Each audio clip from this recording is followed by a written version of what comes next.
Coraline is one of those stories that has many layers to its narrative, and it has been analyzed to death here on YouTube because of that. From the significance of the wallpaper patterns around the house, to the texture of the tunnel in the well outside of it, it seems like everything in this movie has a level of significance to it that adds more and more to the story. Somehow, even after more than a decade from its release, there are still new takes and interpretations that can be derived from the film. But I'm very surprised to see that even after all this time, and the dozens of in-depth analysis videos and essays on this movie, so far, no one to my knowledge has caught this very minor yet highly significant detail that, if true, can completely change the narrative of the movie to a much darker and sinister one. This being the possibility that Coraline's parents may have themselves known about the demon witch infesting the house and could have even possibly been involved in the plot to sacrifice Coraline to her. Let's look back to the scene where Coraline goes uniform shopping with her real mother. Keep in mind that this is after her second visit to the other world, where she has grown to admire the other mother and has begun to favor her over the real parents. During this sequence, the real mother reveals that she has locked the little door using a specific key, which by the way is the only key to the door, because she has found mouse feces near it.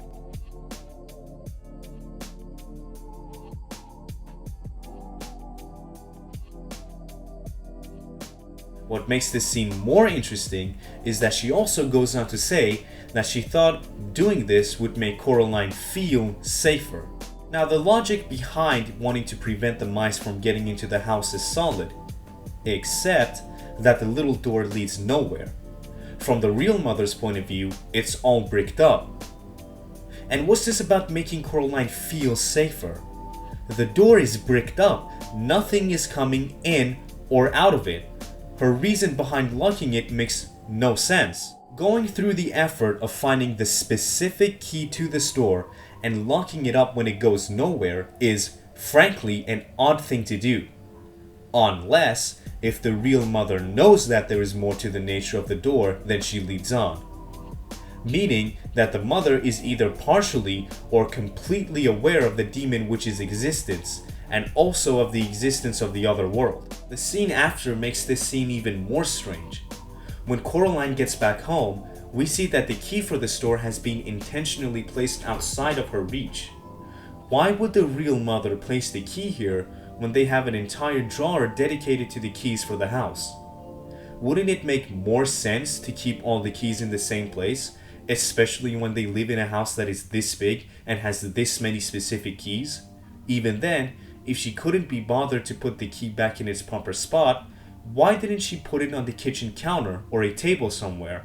Why did she go out of her way to put it in a place where she knows it would be difficult for Coraline to reach? This suggests that the real mother intentionally did not want the key to end up in Coraline's hands. But why? Again, as far as she knows, the little door only leads to a bricked up wall. It doesn't make rational sense unless if the real mother knows about the true nature of the door and the witch that inhabits the other side of it. In which case, why did she never outright warn Coraline about the dangers of the house, and instead tries to subtly discourage her from going through the door by locking it and placing the key somewhere Coraline can't reach? Either she does know about the witch and the truth about the little door, at which point she would take extensive measures to keep Coraline away from it, or she doesn't know about any of those and only views the door as a bricked up remainder of the original house's layout. If the latter is true, there would be no need for locking up the door, nor would there be a need to intentionally place the key where Coraline can't reach. And certainly, the excuse that rats are magically popping out of a brick wall would make absolutely no sense. Now, if by this point you're still not convinced that the parents knew about the paranormal forces in the house, then how do you explain their reaction to the Coraline doll? You see, on the first day in the new home, Coraline receives a doll by YB, who is Miss Lovat's kid, and Miss Lovat, if you don't know, is the landlord of the Pink Palace to begin with. Now, this doll looks exactly like her, even down to the clothing that she wears. This is fucking weird. Now, of course, we as the audience know what the doll is and what the witch uses it for. But Coraline's parents don't know that. To them, they have just moved into a new house, and some doll shows up that looks exactly like their child, even with her exact fucking clothes. This is fucking weird. And they're not even slightly concerned about it. Her parents straight up just ignore the entire thing. Now, I think there's something much more sinister at play here.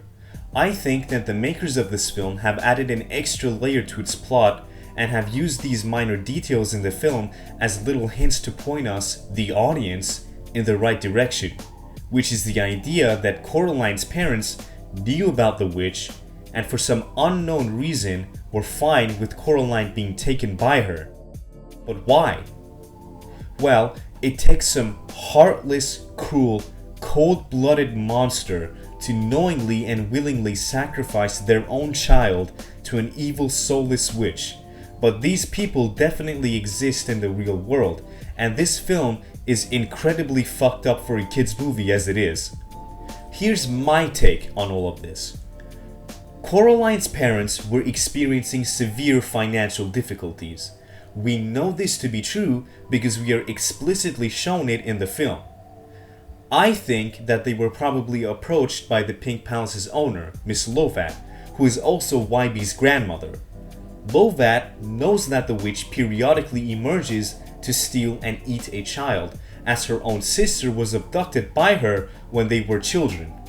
Now she is concerned because Wybie has come to the age where he is vulnerable to that threat. So, Lovat makes some deal with Coraline's parents in which they will receive some sort of compensation for taking the risk of having Coraline in the Pink Palace to deter the witch from going after Wybie. If Coraline is taken, Lovat comes out on top and will have peace of mind knowing that Wybie is safe from the witch, who has now satisfied her hunger by feasting on Coraline's soul. If Coraline lives, then both sides win and Wybie still remains safe.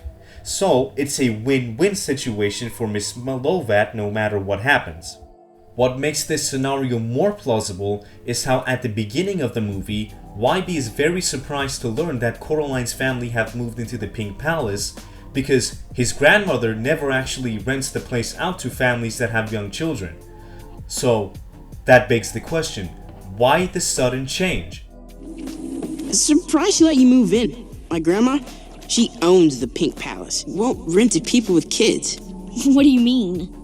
Oh, I'm not supposed to talk about it. However, I believe that at some point in the film, Coraline's parents have a change of heart and realize that they're no longer willing to take the risk of keeping Coraline in the Pink Palace. This is when they lock the door and attempt to hide the key. However, the Beldam realizes this and moves to take them as well.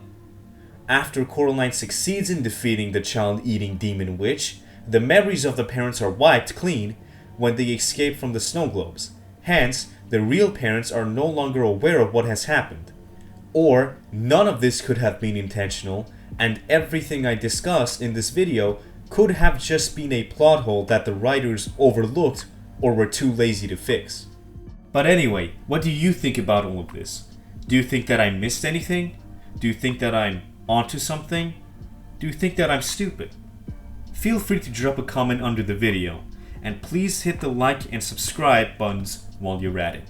Thank you, I love you, and God bless America.